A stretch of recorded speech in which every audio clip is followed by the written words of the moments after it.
বাবার চিকিৎসা শেষে বাবা মাকে সঙ্গে নিয়ে বাড়ি ফিরছিল দুই ছেলে। বাড়ি ফিরেছেন চারজনই, তবে লাশ হয়ে। সোমবার ভোরে বাবা জসিমউদ্দিনের চিকিৎসা শেষে ঢাকা থেকে মাইক্রোবাসে করে রাজশাহীর বাগমারা উপজেলার নরসিংহপুর গ্রামে ফিরছিলেন দুই ভাই জামাল ও কামাল।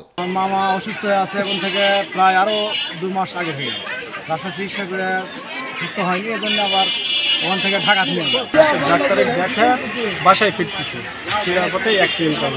পথে সিরাজগঞ্জের হাটিকুমরুল গোলচত্বর এলাকায় বিপরীত দিক থেকে আসা একটি ট্রাকের সঙ্গে মাইক্রোবাসটির মুখোমুখি সংঘর্ষ হয়। এতে দুমড়ে মুচড়ে যায় মাইক্রোবাসটি। ঘটনাস্থলেই তাদের মৃত্যু হয়। গুরুতর আহত মাইক্রোবাসের চালককে উদ্ধার করে হাসপাতালে পাঠায় পুলিশ। একটা ট্রাকের সাথে ধাক্কা লেগে ঘটনাস্থলে 4 জন মারা যায়।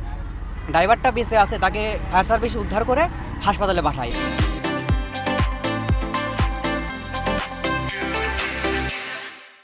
ট্রাক আর মাইক্রোবাসটি সংঘর্ষ হওয়ার পরে ট্রাকটি এখানে ছিল না, ট্রাকটা যত সম্ভব চলে গেছে। বেপরোয়া গতি দুর্ঘটনার কারণ বলছে পুলিশ।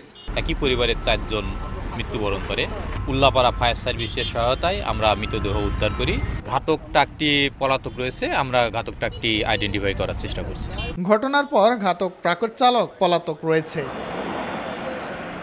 শাহিন আলম, সময় সংবাদ, রাজশাহী।